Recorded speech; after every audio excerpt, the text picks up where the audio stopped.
الرحمن الرحيم. الحمد لله رب العالمين، والصلاة والسلام على سيدنا محمد وعلى آله وصحبه أجمعين. خۆشەویستانم سەلام و ڕەحمەت و بەرەکەتی خۆی گەورەتان لێبێ و جارێکتر لە بەرنامەی شیرین چا لە کەناڵی ئاسمانی پەیام بە خزمەت ئێوەی ئازیز و خۆشەویست گەیشتمەوە. ئومێدوارم مەڵقەکانمان هەمووی جێی ڕەزامەندی خۆی گەورە بێت و سوودیەوەی بەڕێز و خۆشەویستی تیا بێت و دوعایەکی خێریش بۆ ئێمە بکەن ئینشاءالله لە ئەوەڵ و لە ناوەڕاست و لە کۆتایی بەرنامەکەیە. خۆی گەورە خێر بڕێژە بەسەرتانە و هەمیشە لە خێرا بن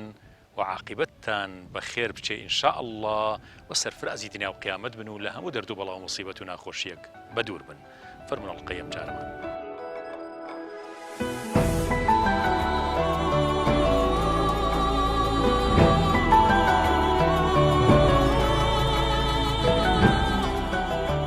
پێغەمبەر صلی الله عليه وسلم ئەفەرمێت لە ڕۆژی قیامەتە ئەمرەکرێت بە کۆمەڵێ لە خەڵک. ئەم کۆمەڵە خەڵکە دیارە مەلائیکەیان لەگەڵایە، ئەمریان پێکرێ بیان بن بۆ بەهەشت، ئەیان بن هەتا تەواو نزیکە بنەوە لە بەهەشت، لە دەرگاکانی بەهەشت سەیری بەهەشتەکەن. زۆر زۆر جوانە، بۆنی بەهەشتەکەن، بۆنێکی زۆر تایبەتی هەیە. ئەوەی کە ئێمە لە دنیا پێی ڕاهاتوین لە میسک و لە عەتر و لەو بۆن خۆشیانەی کە لە دنیا هەیە لە عەنبەر، لە بەهەشتا زۆر زۆر جیاوازە. هەست بە هەوا پاکەکەی بەهەشتەکەن، ئەبینن کە خوای گەورە چی بۆ بەندە باشەکانی ئامادە کردو لە ناو ئەم بەهەشتە ڕازاوی خۆیان. هەلەو کاتێکەی تر خەریکە ئەیانەوە بچنە ناو بەهەشت، بانگکەرێ بانگەکات بیان گێڕنەوە. چ بێ ئومێدیەکە، باشە بۆ ئەمانە بگێڕنەوە، بیان گێڕنەوە. ئەمانەی ئێوە هێناوتانن بەشیان لەم بەهەشتەیانیە و شوێنی ئەمان گۆڕاوە، شوێنەکانی ئەمان لە دۆزەخایە.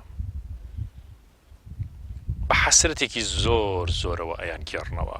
پێغەمبەر صلی الله علیه و سلم فەرمێت حتا ئەوانەی کە ئەبرێن بۆ جەهەنەمە و حەسرەتیان نییە بەقەو ئەمانە، چونکە ئەمان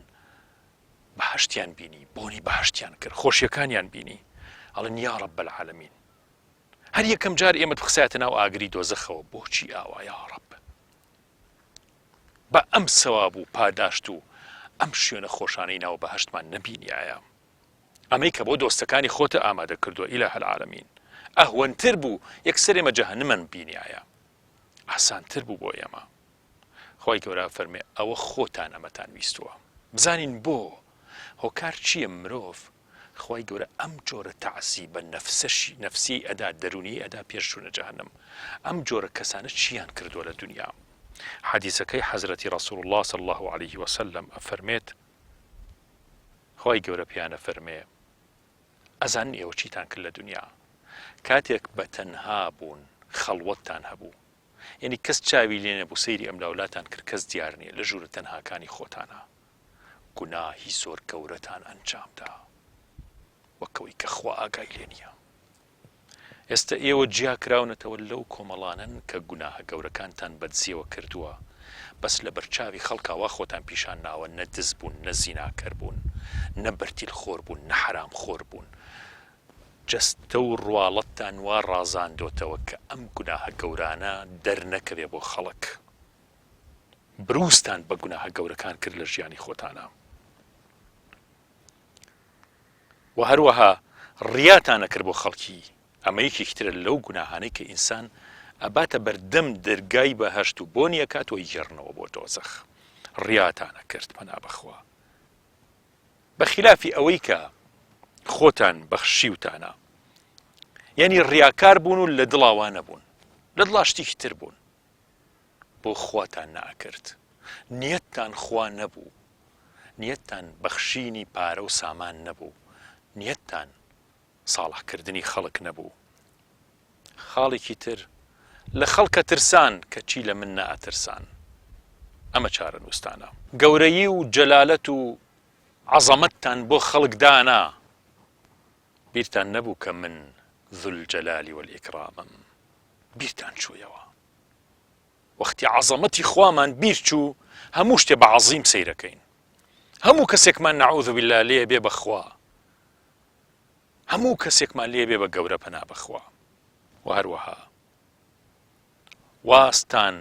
لە کۆمەڵێ شتێنە لەبەر خەڵک لەبەر من نا لەبەر خاتری من نەبوو لەبەرەوە ئەمڕۆ عەزابێکتانەیەم کە عەزابەکەشەوەیە پێش ئەوەی بچنە دۆزەخ مەحرومتانەکەم لەم هەموو ناز و نیعمەتەی کە لە بەهەشت و ڕەزامەندی منا هەبوو بە هەتایی لێم منعنەکردن و ئێستا لێتان مەمنوع بێت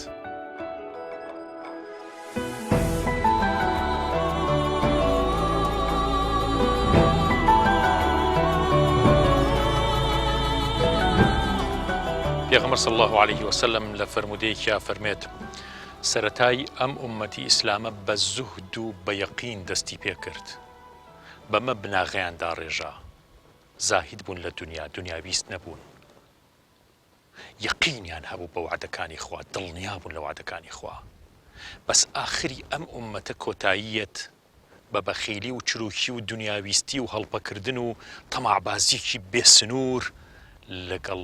ئومێدبوونێکی زۆر بە دنیا چونکە ئینسان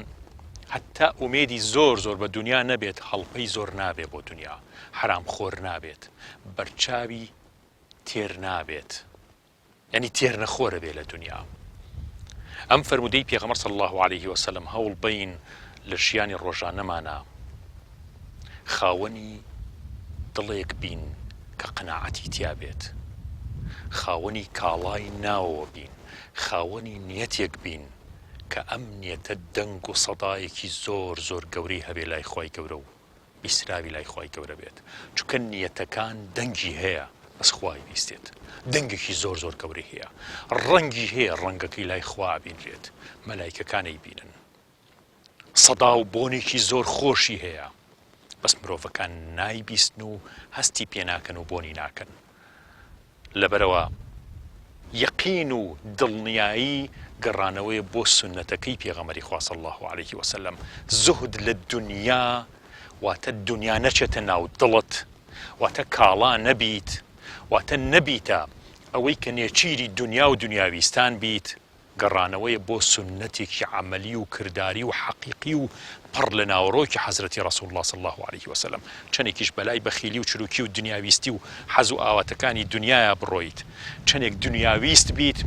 ئەوەنە لە ئاخری ئەم ئومەتەوە نزیکە بیتەوە وەلەوکان نێژگەشتی بیتە ئاخری ئومەت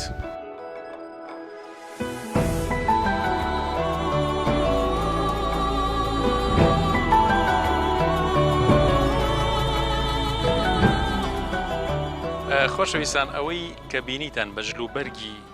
نەشتەرگەریەوە بەژلێکی سەوزێکی تۆخ من پێشێکیم بەرنامەیەمان دەست پێ کرد ئامان جێکم هەبوو لەوەیە ئاویشەوە بوو کە ئێمە چەندێک سەرسامە بین یاخود چەندێک مقەیە دەبین بە ڕواڵەتەوە یعنی بۆ نمونەی سەکە منە و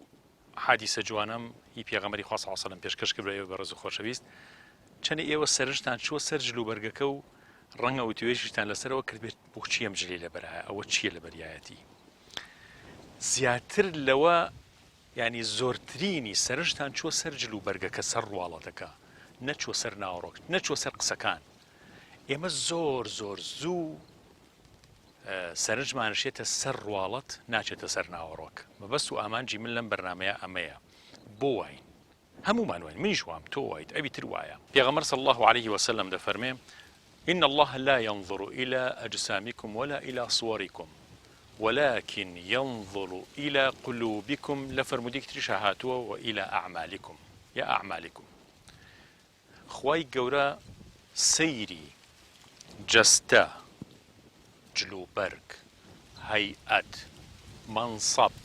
مقاماتی دنیا ئەمانە هیچی ناکە لای خوا بایەخی هیچێکی نییە لای مەلەی ئەعلا هیچ بایەخی نییە ئازیزانم ئەمانە سەیری ناکات یعنی بە هیچ جۆرێ خوای گەورە لاکردنەوەی نییە بۆ ئەم شتانەی کە ئێمە لاکردنەوەمان بۆی هەیە ئەبێ وابین ئەبێ بچینە سەر ئەو ڕێگەی کە خوای گەورە یعنی ئەوێ ئێوەش وابن سەرنجتان زۆر نەچێتە سەر ڕواڵەت سەر هەیئەت سەر جلوبەرگ سەر ڕیکلام سەر ئەو شتانەی کە بەڕاستی ڕۆتینە لە ژیانە و ئێوە دووبارەیەکەنەوە. مەڕۆن بە دوای مۆدیلاتە، چونکە مۆدیلات بناغی نییە، بنچینەی نییە، ناگەیتە نەتیجە. ئین الله لا ينظر، سەیری ناکات نە جسمتان، نە زمانتان، نە نەتەوەتان. شانازی بە چی واکەیت؟ ئەم شتانە جێی شانازی نین، جێی ئەوە نییە سەرسام بی، جێی ئەوە نییە خەریکی بیت. ولكن ينظر إلى قلوبكم وأعمالكم. سەیری دڵەکە، سەیری ئەو پایتەختە ئەکا چیتیایە، سەیری نیەتتانەکە. وەکوتمان نیەتەکان سەدای زۆر گەورەی هەیە، دەنگدانەوەی هەیە. بەس نیەت ئەبینرێ لە مەلەی ئەعلایە، بەس لەوێ سەیرەکرێت. هەر لەبەرەوە یەکێک لە حکمەتە جوانەکانی ئیبن عەتای ئیسکەندەریە فەرمێت الأعمال صور قائمة. کردەوەکان وێنەیەکی بێجوڵەیە، بێ حرەکەتە، بێستاوە. هەرچی کردەوەیە تۆی کەیت، ڕۆحی تیانە. ئەی ڕۆحی ئەمە چییە؟ وأرواحها وجود سر الإخلاص فيها. ڕۆحی هەموو کردەوەیە نهێنی ئیخلاسە. ئیخلاس جوڵەی پێکات، بەبێ ئیخلاس جوڵە ناکام. لەبەرەوە هیوادارم ئازانم ئەم ئەڵقەیە زۆر سەرنجتان بچێتە سەری، بچنە ناوەڕۆک. ئەو شتانی کە تۆ لە کەسێکە ئەیبینیت بەڕواڵەت ڕەنگە ئەو پلەپایە و مەنسەبەی نەبێت کە تۆ هەتا، ئەو دەوڵەمەنی و سەردەوت و سامانەی نەبێت، ئەو جلوبەرگەی نەبێت. سەیری ئەمانە مەکە، سەیری ناوەڕۆکیم ئینسانە بکە. شتانێکی زۆر گەورە و جوانی هەیە کە ڕەنگە ئێمە نەمان بێت و نیشمانە، بە حەتمی نیمانە.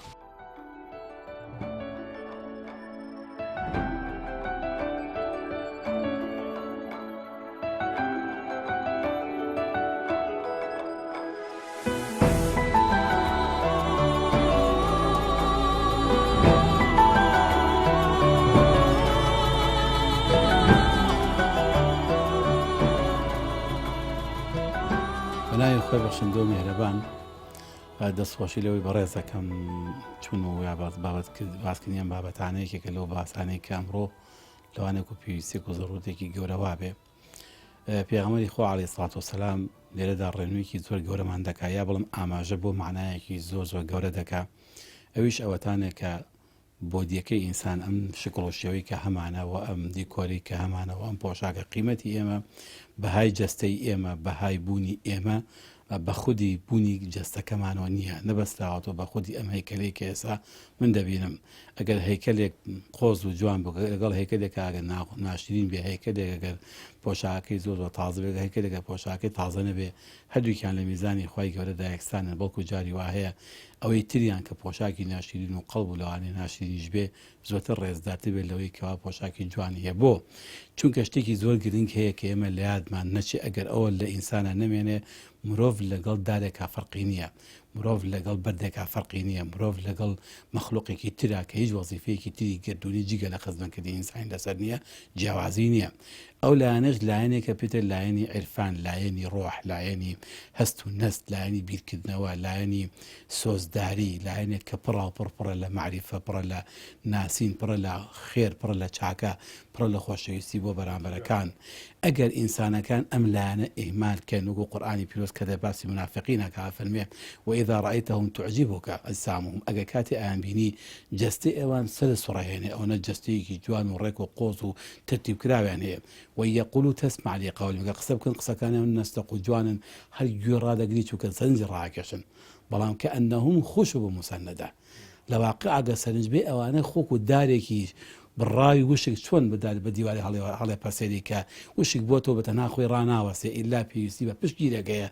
ئەوێ بەکاری بێ لە شوێنەکە ناخۆی هیچ سوودێکی نەماوە. فەرمی ئەوانە ئاوان هەرچەند ئەدیکۆری زۆر زۆر جوانە، هەرچەند قسەیان زۆر نەستەقە، بەڵام فەرمێن ناویان بۆشە، ناویان کلۆرە، وەکو داری وشک بووە. جا فەرمێن کە ئەنەهم خوشب مسەندە، خۆشب جەمعی خەشەبە، خەشەب ئەو دارەیە کە دێکرێتەوە ئەبڕێ دوایی دائەنرا و پاش وشکبوون کرا بە ناو سەقف و ئەو شتانە، وەکو ئەو دارانەوان. خوای گەورە تەشبیهەکە لە قورئانی پیرۆزە لە باسی صفاتی منافقین باسیەکە، بۆ چووکە ڕۆح دەرهاتووە لەو ئینسانەدا، ئەو ڕۆحەی کە هەستە پاکەکەیە کە بیرکردنەوە جوانەکەیە کە نیەتە پاکەکەیە کە نیەتبوونە بۆ خزمەتکردن بە ئینسان چونکە ئێمە کاتێک گەڵێن پێغەمبەری خوا فەرمێ خوا سەیری شکڵتان و شێوەتان و هەیکەل و جەستاناکە ئەی سەیری کوێکە ئەعمال و قولوبتانەکە قلوب جێگەی چییە مرکزی نیەتە پاکەکانمانە کە ئێمە تەنها ئەمیشەی کە ئیکەم لەبەر کێ یەکەم لەبەر دەستکەوتی مادیمە یا لەبەر پێ هەڵدانێکە یا لەبەر بووم بە کەسێک و پاشایەکی باش و سەرکردەیەکی باش و پێ بڵێن پیاوی چاکە یا مەبەستم تەنها ئەڵڵا گیانە چونکە کاتێک گەڵێم مەبەستم ئەڵڵا گیانە هەر شتێک کە گێڕامانەوە بۆ لای خوا یعنی خزمەت بە خەڵکی خواکەین یعنی خزمەت بە دروستکراوەکانی پەروەردگار هەر خزمەت دروستکراوی پەروەردگار بکەی لەبەر خاتی ئەڵڵا خزمەتی پێ بکەی ئەوە گەورەترین قیمەتە بەجەستەکەشت و بە کردارەکانی ئێمە ئەوانەی تری ئەگەر هەمویان بیکەن لەبەر دنیا هەرچی بکەین ئەگەر ئەمەی لەگەڵانە بوو ئەم لایەنە کاو ئەبینە ناوک بۆشێک وەکو تەختەیەکی وەشوبوو واتان و بەردێکی ڕەغواتانێکە ئەوێ خەڵکی ئیشی پێ بکە خۆی ئیش نییە وەزیفەیەکە نییە ئەگەر نەخەنە ناو وەزیفەیەکەوە ئەمە بۆ یەکە زۆر جار هەیە ئینسانەکان کاتێک کە دەبنە کارمەندی خەڵکانی خراپەکات بۆ دەبنە کارمەندی خەڵکی خراپەکات چونکە خۆی ناوی بۆشە وەکو ئەو بەردەی لە هاتۆ بەکار دەهێنرێ وەکو ئەو دارێک بەکار دەهێنرێ چونکە خۆی ئەو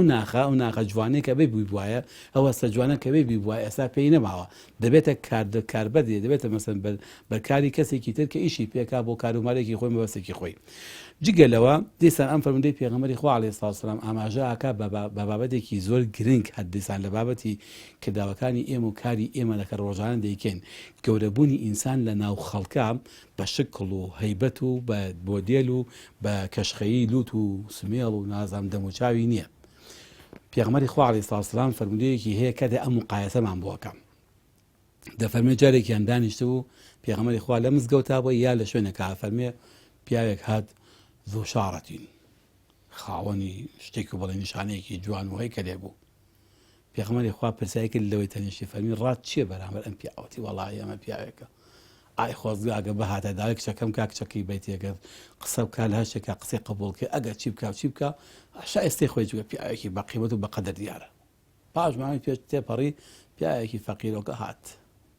دانین لە مزگەوتەکەی نوێژێکە چیکە فەرمی بەرامبەر ئەمە ڕاستوێتی وەڵڵی قوربانەمە یاخوا هەدێمە ماڵتە بەخوا گە داوایەکی بکە بینی دێتێ قسە هەر حەقی گوێگرتیشی هەر نییە پێغەمبەری خوا فەرمی وەڵڵاهی سوێن بۆ کەسێک کە نەفسی محەممەدی بەدەسە لهذا خير من ملء الأرض مثل هذا وڵی ئەم جۆرە پیاوانە چاکترە لە هەموو سەرزەوی کە لەم جۆرە پیاوەیتیانە خۆزگە هەموو سەرزەوی هەچی ئەم سەرزەوی کە دەبین جۆرە ئەم جۆرە پیاوەیتیا بواە سەیری و دیکۆرەی مەکە ئەم جەستە پیرەی هەیە مەسا ئەم جەستە ناشرینی هەیە و جوودەکان پۆشاکانی دراون بەدمە کاری گەورەکە خزمەتی گەورەی هەیە ئەو ئیشەی کە کردوێتی زەرری لە خەڵک نەداوە هەر ئەوەی کە ئەچێ کارێکە سەرە لە خەڵک نادا ئەو گەورەترین ئیشی کردووە بەخێر من بەسەر شاو تێبینی ئێمە بەڕاستی جوانی بەشەر جوانی ڕۆحە یعنی لە ڕۆحیەتە جوانبی جوانترە تاوەکو بەسەر و شکڵ و هەیە بە تۆمانە جوانتربی زۆر جار جوانی لەوانەیە زەروری بێ بۆ بازە نەخۆشیەک یا بازە مەسا خاڵێکی گەورە بە دەموچاوتەوە بێ یا کابرا بازە شتێک تۆزێ مەیل و عیبدار بێ دەموچاوی ئەمانە بەڵام ئەو حاڵەتێک کە ئێستا دەستی پێکردەوە خەڵک بە هەموو شێوەیەک دەستیاوەتە ئەوەی نەک یعنی تەنها سەرکرد لێوەمانە بەڵکو بگرە هەموو لەشی دەستکاریە کاتوەمانە ئەو شتێکی حقیقەتە ئەتوانی بڵێ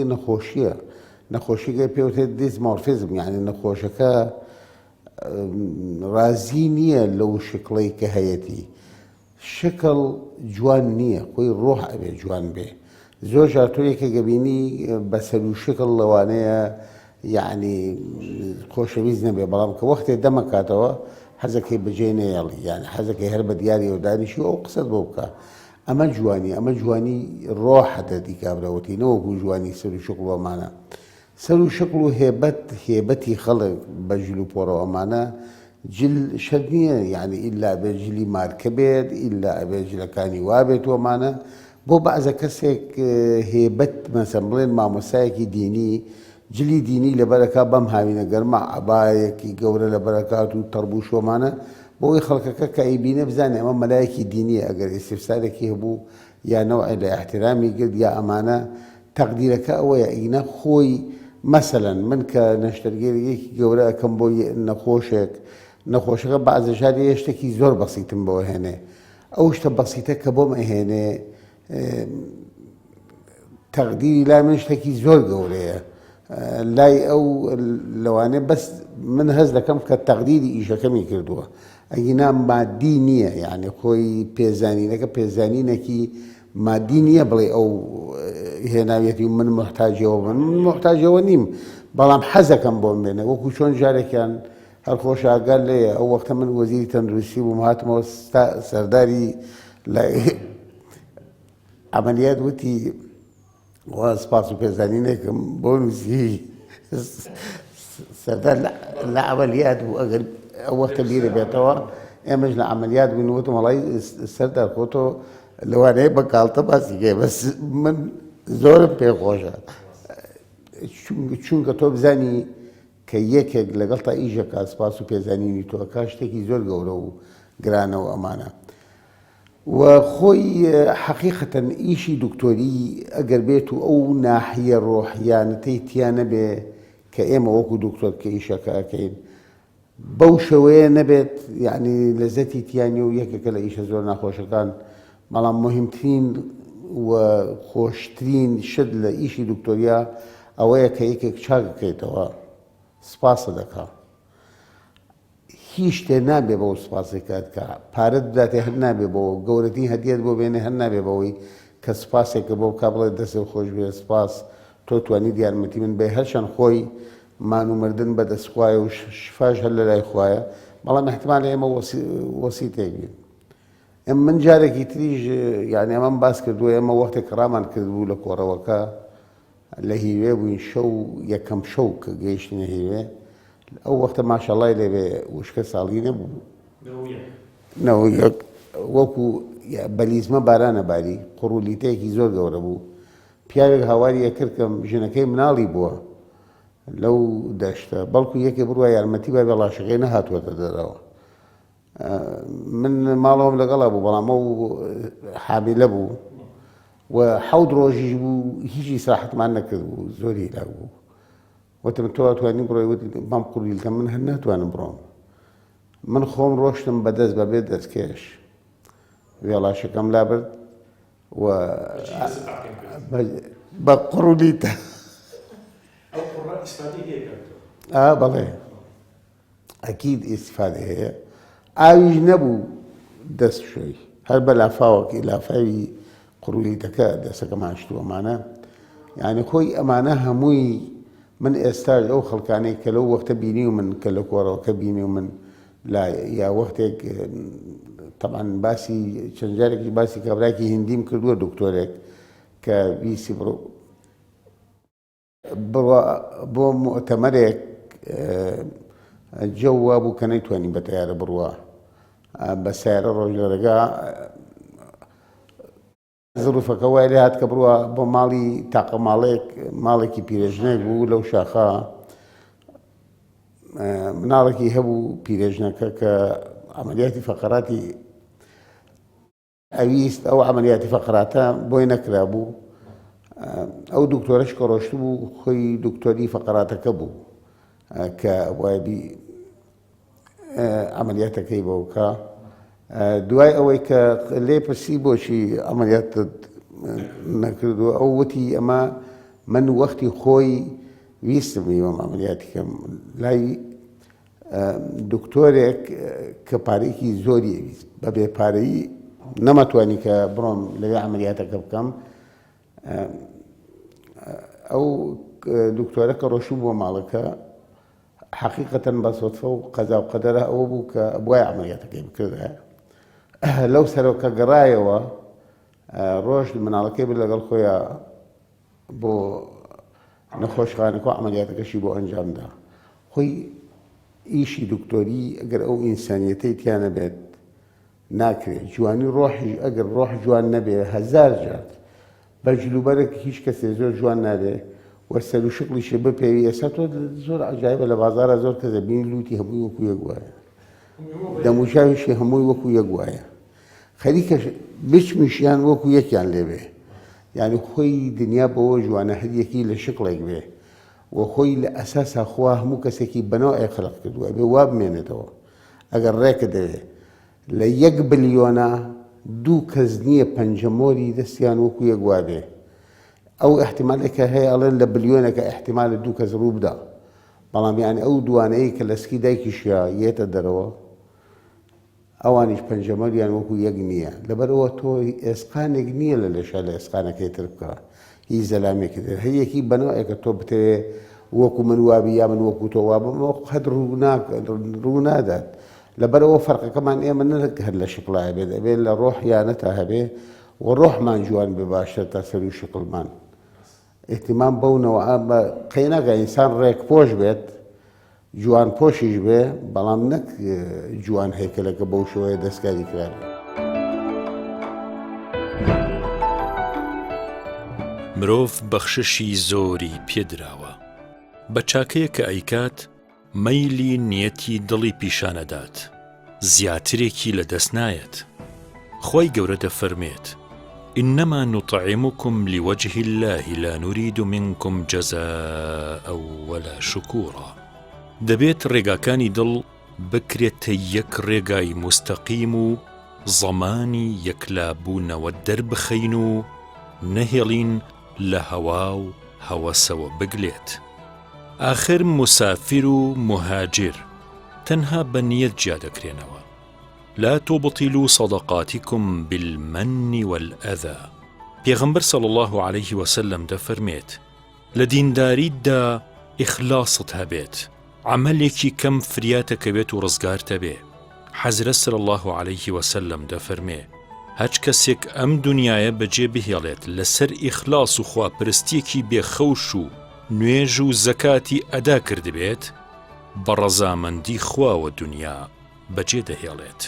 ئەلا لله الدین الخالص.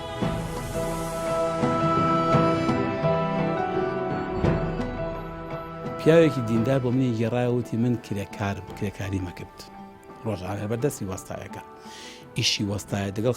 خەلفەی وەستاکەم بووم وتی سوێن بۆ خوایە چەند ساڵ ئیشی و ئەوسایم کرێکاریم کردووە بەردەستەی وەستام کردووە ئەو بلۆک و بەردەی کە ئەمشکان جاجە پێوەستا پێدمیشکە ئەگە بلۆکێکم بە سەقەت بشکانایە بەردێکم بە سەقەت بشکاندایە کابرا نەیزانیوە پێم کە مشکان وە بە سەقەت من حسابم کردووە لە کرێکەی خۆم حەقی و بەدەم گێڕاوەتەوە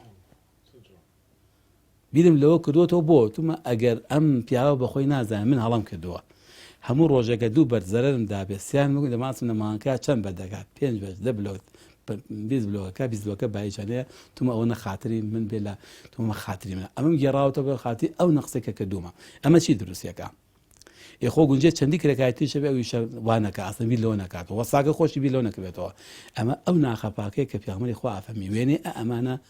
وێنێ ئەمانە لە هەموو سەرزەوی باشە خۆزە سەرزەوی پڕ بووایە لە وێنێ ئەمانە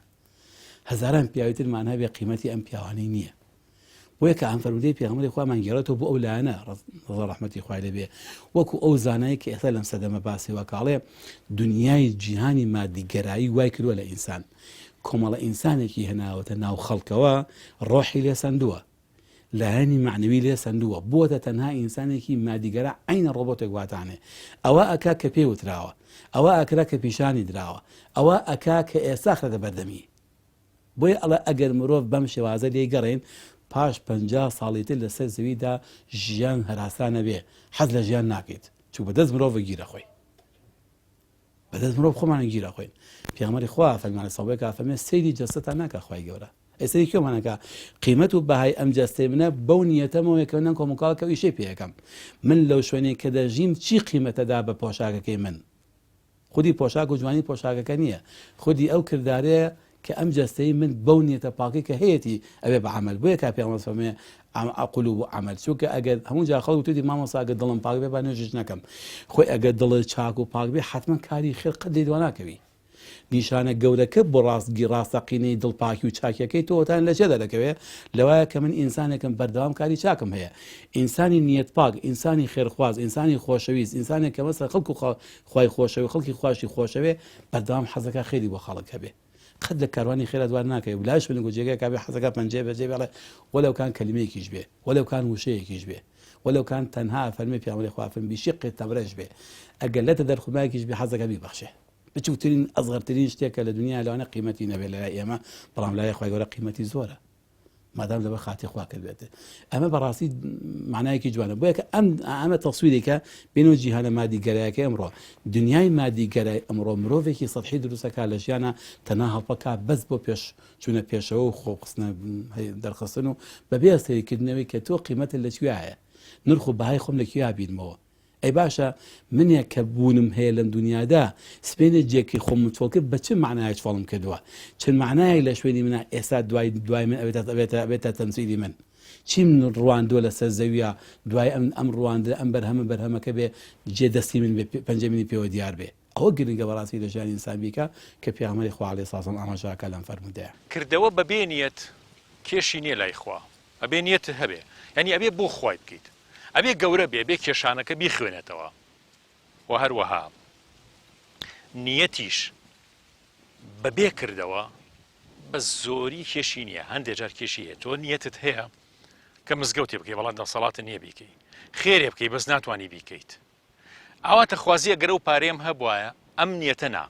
ئەمان نانووسێ بەس بە زۆری هەر تۆ تەمەنا بکەی بۆ شتێک و بەڵام تەمەناکان جێی خۆی نەبێت یا نەچێتە بواری عملی و جێبەجێکردن ئەویش سوودی نییە لەبەرەوە نیەت و عمل بەیەکەوە شێلراون بەیەکە ئاسانم و ئەبێ ئەو عملەی کە تۆ ئەیکەی ئەو کردارەی ئەیکەیت موافقی شەرعی خوا بێت لە شریعەتی ئیسلامە جێی بێتەوە لە قورئان و فرمودەی پێغەمبەر صلی الله عليه وسلم ئەرەی بۆ کرابێت ئەنا وەرناگیرێت و قبوڵ نابێ لای خوا لەبەرەوە خۆشەویستانم با ئێمە لەسەر بەرگی کتێبەکان حکم نەدەین با لە خۆمانە لە ڕواڵەتان نەژین ڕواڵەت زۆر خەڵەتێنێرە ئاگامان لێ بێت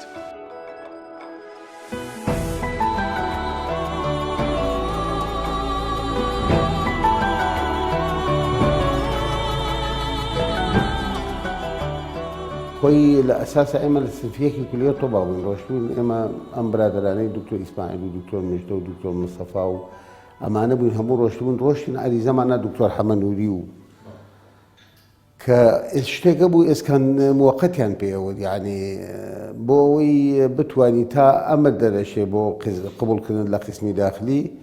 لە ئێسکان موقەتە شوێنیان ئاەتێ بۆی لێ بخەری کە ڕۆشتین بۆ قسمی داخلی جامعەی مووسڵ لەوێ کشێک لەوێ بوو وتی ئەبێ بڕۆن یەکی کەفالەتی 10 دینارم بۆ بێنن لای کێ لای کاتب عادل ئێمە لە مووسڵ کەس ناناسی وتی ئەبێ بڕۆنەوە بۆ سلێمانی ئێوتمان باشە دایکت شاک باوکت شاک ناکرێ ئێمە 10 دینارەکە دانین لای خۆت وەختی ئەمرەکە دەرچوومانێتەوە وتی نانابێ هەربێ هینەکە بێ یەکێک بێتە ئێرە ببێ بە کەفیلتان یا وەکو مۆزەب بێ یا وەکو ئێوە بڕۆنەوە بۆ سلێمانی کابرای هاتبوو بۆ مامۆستای بوو ناوی مامۆستا ڕەوحی بوو بە کەفیلی یەکێک لەو تەلەبانەی کە ئەویش عینەن مشکلەکەی ئێمە بوو ئێمە ڕۆژی بۆ لای وتمان ناکرێتەوە بی بە کەفیلی ئێمە ئەگەر مەسەلەکەش سێقە بێ ئێمە توانین پارەکەت بینێ کە وەختی ئەمرەکەمان دەچوو پارەکەت لێ وەرەگرینەوە وتی پێویست بەوە ناکە هات ئێمە نۆ کەس بووین بوو بە کەفیلی هەر نۆمانیەکی 10 دینار 10 دیناری ئەو زەمانە 10 دیناری ئەو زەمانە زۆر بوو یعنی کیلۆیە گۆشت بە 300 فلس بوو نەفرێ خواردن لە بازارە لە مووسڵ بخواردە بە 80 فلس بوو یعنی 10 نەفەر 12 نەفەر خواردنیە کرد یعنی 1 دیناری لەبەر ئەو خۆی ئەو کابرای ئەو پیاوەتی لەگەڵا کردین ئێستاش بە بیرمان ناچێتەوە هەموو باسیەکەین ڕەحمەتیشی بۆ نێرین بەڵام ئێمە هەر ئەوە نەبوو لەو مووقیفە ئێمەی نەژاددا ینی چۆن ئەڵێ خوا دلیلی داماوە یەکسەر هاتە لامان و ئیشەکەی بۆ کردین لە ڕاستیدا خودی ئینسان کە خوای گەورە دەفەرمی ئێمە دروستمان کردون فی ئەحسەنی تەقویم ئەگەر بمانوێت تەقویم بە معنە هەیکەلکیسان دیزاینێک لەوە جوانتر بۆ مرۆڤ نییە ئەم دیزاینێک کە ئێستا خوا داوێتی بە ئێمە ئەگەر بمانێت لە هەموو دنیا بگەڕێن هەچی بیرمەندی دنیاە بێنی بڵێن دیزاینێکی تری جوانتر بۆ ئینسان دانێ لەمە جوانتر نییە بەڵام ئەگەر ئینسانێک ئەم دیزاینەی خەلەلێکی تێکەوت بەهۆی ئەو خەلەقەی خلقەت بواتە یا مەسەڵەن بڵێ لە دایکبوونە دروست ببوو یا بەهۆی دامێکی سیارەوە یا بەهۆی کارەساتی سووتانی یا شتێکی تر ئەوە ئەتوانن بچینەوە سەر تەواو ئاسایی وەکو ئاساییمان لێکەنەوە ئاساییە زۆر تەبیعیە بەڵام بمەوێت دەموچاوێکم بۆ کەمە دەموچاوی کوڕێکی ڕووسی کوڕێکی کچێکی یابانی سینی ئەمە بە شریعەتی ئیسلامی هێڵی سوورە چونکە ئێمە هەموونەتەوەی بماننەوە هەموو عایلەیەک هەموویکێ لە ئێمە لە خێزانێکین هەموویکێ لە ئێمە لە دەموچاوی ئێمە ئەبێت تەمسیلی خێزانێکەکەین تەمسیلی دایک و باوکێکەکەین و هەڵگری جۆرە لە جینات و صفاتی ئەوانین ناکرێ من بێم لە ناو خێزانی خۆما ئەو جینات و صفاتە لە خێزانی خۆما لابەرم هەموو کاتەوتومە لە پێشینی ئێمە لە پێشەوەی زانست پێشکەوێت لە سەردەمەکانی کۆنا لە 400ەکان و 600ەکان و 700ەکانە محاکیمی ئیسلامی بۆ دۆزینەوەی نەسەب و ڕەچەڵەکی کەسەکان بە دەموچاوە خەڵکیانە ناسایەوە قەیافیان هەبوو قەیافەکە ئاهاد ئەو کەسێک کە قیافەگر بوو دەیانگوی ئەم کوڕە ئەم کچە ون بووە مناڵێکە دۆزراوە توانن دایک و باوکی نازانین چەند کەس لەم شارەیە مناڵی ون بووە 10 کەس ها ڕیزە بوو باشە حاکم چوو زانێ خۆکاتە فەحز نەبوو دیانی بکەیت تا بڵێ فاسی دیئەنەی هەیە قەیافێکیان هێنا سەرناسیان پێوت ئاوا کچەکەی بینی مناڵەکە و سەری کەسەکەی و ئەمە مناڵی ئەوەی ناوەڕاستیانە بۆ چووکە دەموچاوێ برۆکانی و ئەمانێت تەمسیلی ئەوەکە ئەوە نیشانێکی تایبەتن هەموو خێزانەکە هەمانە لە ئیسلامە قەیەڵی سوورە تۆ بێ ئام دیمەنە جوانەی خێزانی خۆ بگۆڕی بەڵام ئەگەر خەلەلێک هەبووتیایە ئەگەر شتێکی نادروست هەبوو دەرچوو بوو لە حاڵەتی ئاسایی خۆ چیتۆ سەر ئاسایەکە ئەمە شەرعەن دروستە و کێشەیەکی تیانە ئەوەی بەڕاستی بەڕێگە پێدراوی خۆی کە لەو تەبیەوە زەرریشی نەبێ چونکە لەگەڵ ئەوەشا کە دروستە بەستراوتە بۆی کە ئەو عملیەکە ئەنجام بدەی نابێت زەرەردا لە خودی خۆگە زەرەرێکی دوور درێژخایان بیاد مەسەڵەن کورد مەودابێ هەر نابێ هەزارێک دووش بوو لە تۆدا خۆی دەپارێزی چونکە ئەم جەستەی ئێمە لەخوا پێداوی مڵکی ئێمە ئێسەکە بەدەست ئێمە پێویستە بیپارێزین دروست نیە تەسەڕۆفێکی تیاکەم بە شێوازێک کە لای دەم لە حەقیقەتەکەی خۆی یاخۆ زەرەری پێ بگەێنم جەنابی باوکم مامۆستا شێخ محەممەدی شێخ سەمیع بەڕەحمەت بێ لەگەڵ مردووی ئێوە و حازری و مسلمانان هەموو جا شتێکی گێڕایەوە ئەی فەرموو لە کۆلێژی مام عەزەم لە بەغا ئەم خوێند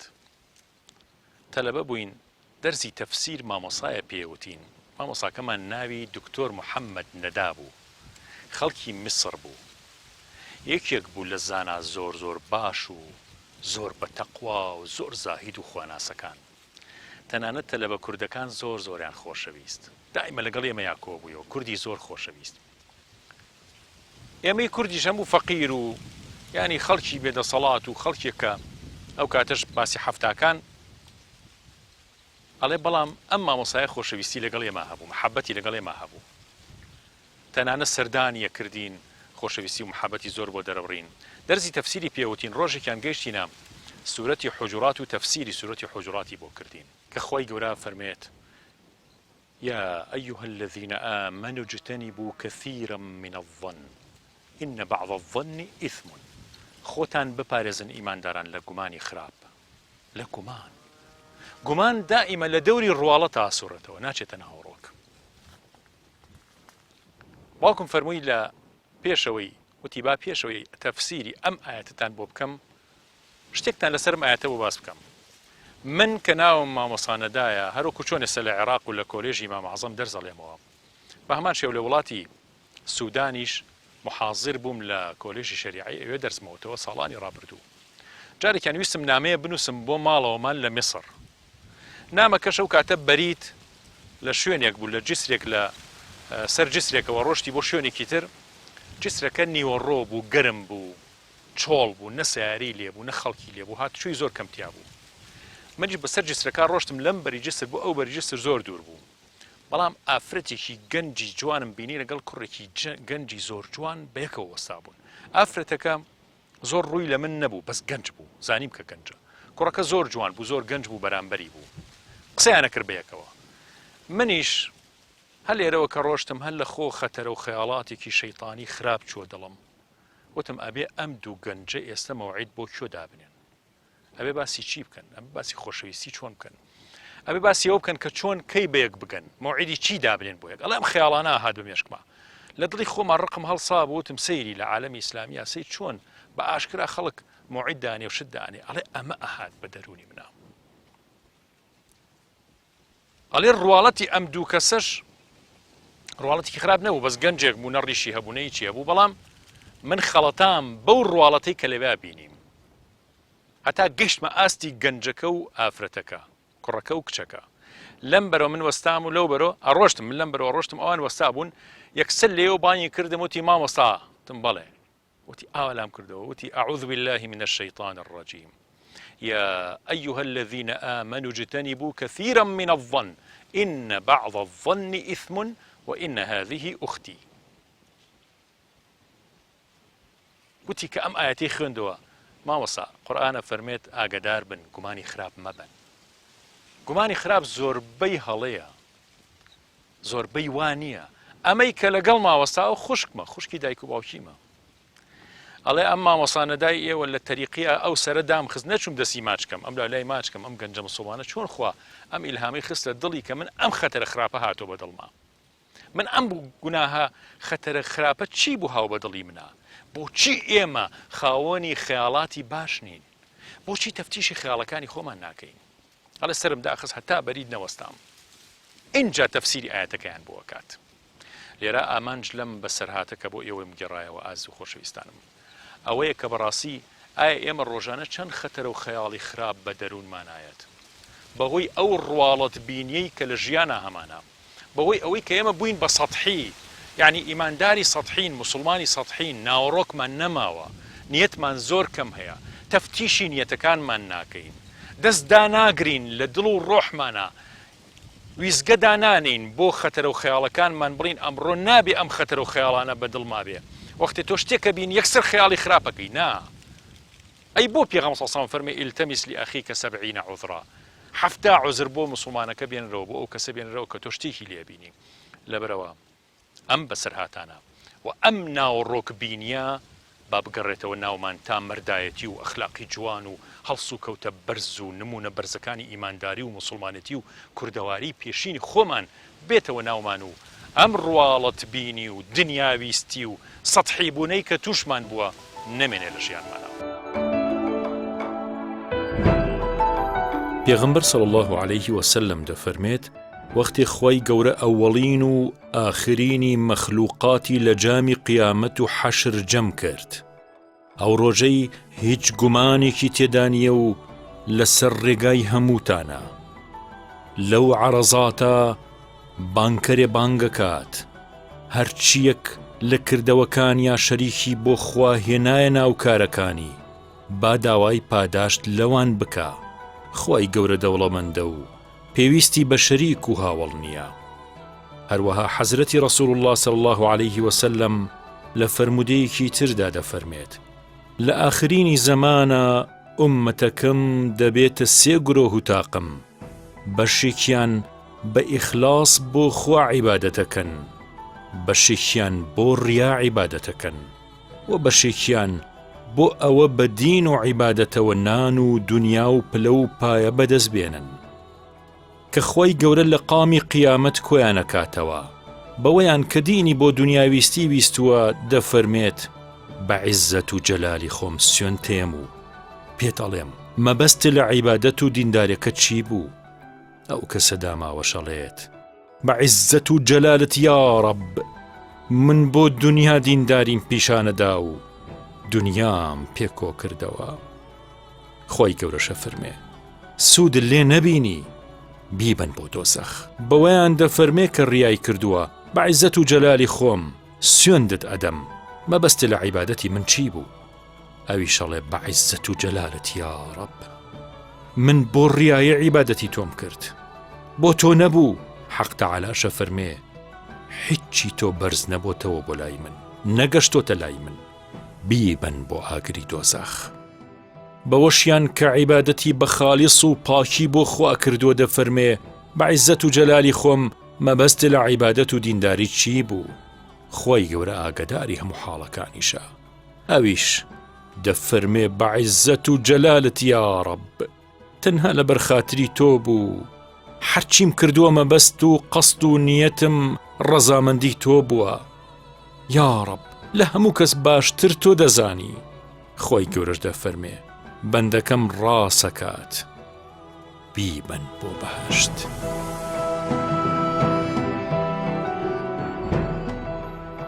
ئێستا نظامەکە بەنەوە هەتێک شۆ خاصە نامە سۆشیال میدیایە وای کردووە خەڵک نەخەوێ، خەڵک لە باتیەوەی بە شەو بخەوێ و بە ڕۆژ ئیشکە، بە شەو دائنیشە خەریکی سۆشیال میدیا بێت و بە ڕۆژ ئیش ناکە، بە ڕۆژ ئەخەوێ. ئەگەر ئەمانە هەمووی بگەڕێتەوە جێگای خۆی نەوعەتی خوێندن و ئەمانە دەستکاری بکرێت یان تۆزە زیاتر هەوڵ بێرێ کە ئەبێ خوێندنەکە بەنەوەیەکی کە بێت تۆزێ تەجدید هەبێت یعنی بەو مەرجانە ئەتوانی بگەڕێتەوە جێگای خۆی مەسەرەن بڵێن یەکێ لەو هینانە کە لە سین بۆ یەکێ بڕوە بۆ زانکۆ کە وەختێ لە شەشی عەدادی تەخەڕوجەکە لە هەر کۆلێژێ بێوێ بە تایبەتی کۆلێژی پزیشکیمانە 2 ساڵێ بە بڕوە فەلاحەت کە لە لادەیەک اینجا بێتەوە بڕوە بۆ جامعەکە خۆی تۆ ئەوانەی ئێستا من چه دکتۆر بێ مهندس بێ هەر ئیشێکی کەش بە هەر یەکسەر لە ماڵی باوک و دایکە تەواویەکە ئەزمونێکی وای نییە بۆ تێکەڵاوکردنی خەڵکی تاوان ئەم نەبوونی ئەزمموی تێکەڵاویە دوایی کێشە و گیرگرفتێک دروستەکە کە خەڵک زۆر شت هەیە شعوری پێ ناکە کە خەڵکی تر لەوانە هەیە بەڵام تۆ ئەگەر بۆ ماوەی چەند مانگێکیش بێ بتانی یەکێ لە شروتی ئەو خوێندنەی کە هەیە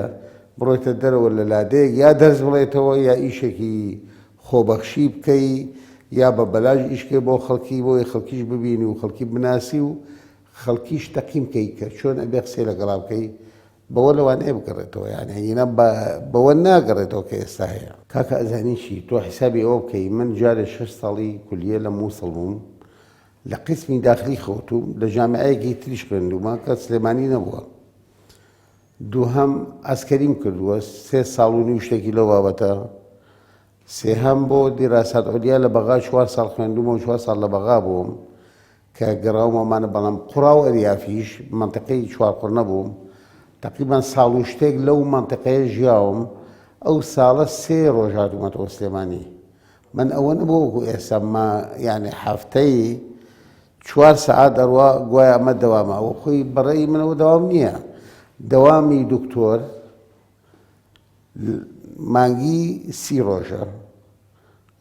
هەفتەی 7 ڕۆژە ڕۆژی 24 سەعاتە ئەوە دەوامەکەیەتی مانگەکە هەمووی ئەبێت 3 ڕۆژ ئیجازە وەربگرێت بۆ ئەوەی ئەزمموی خۆی باش بێ نەک ئەمە وەکو ئیژباری بێ ئەمە قسەی خۆشم نییە قسەی کتێبێک کە پێوتێ سەرجیکەڵ هەندیکرافت پێ نەبی خوێنەرەوە بزانن دکتۆر بێ چۆن دەوام کە بۆی بێ بە دکتۆر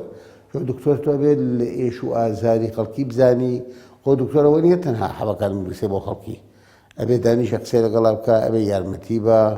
یارمەتی معنەوی بەلایەنی کەمەوە ئەبێ دڵنەوەی باتەوە ئەبێ نەخۆشیەکەی لێ ئاسان کە ئەمە ئیشی دکتۆرە بێت تێی بگەیەنێ خۆ دکتۆری بێ ئێش و ئازار نییە یعنی من هەموو جارێ وتومە دکتۆر دایک و باوکی بمرێ زۆر خۆشترەتانم خۆشێکیشی بمرێ ئەو ڕۆژەشی نەخۆشی تووشی مشکلە بێ تا بەیانی خەی نەنەکرێت لە ماڵەوە ئیتر خەڵک پێی بزانێ نەزانێت زەمیری دکتۆرەکە خۆی باشەی زانێ ئەوە ئاوایە و عایلەکەشی زۆر شاگەزانێ احتمال لە خەڵکە بێت لە عایلەی دکتۆرەکە بەزەی بە دکتۆرەکە بێتەوە بەڵام خەڵک لە دوورەوە بەس سەیری ئەو ڕواڵەتەکە کە جەنابەت باسیەکەی کە دکتۆرەکەیتەوە دکتۆرە و ناوێکی زۆر گەورەیە و خۆڕاستە ناوێکی گەورەیە ئەمانە ئەو وازانێت لە هەموو شتێکە وایە لە هەموو شتێکەوانی بگرە دکتۆری پڕەتی لە ئێش و ئازار و مەینەتیش یعنی بەوەی کە دائمە بیری لای نەخۆشەکانیەتی ئەبێ چیان لێبێ احتیمال لە چاک نەبنەوە تووشی مزاحفات بن بەم شتانە.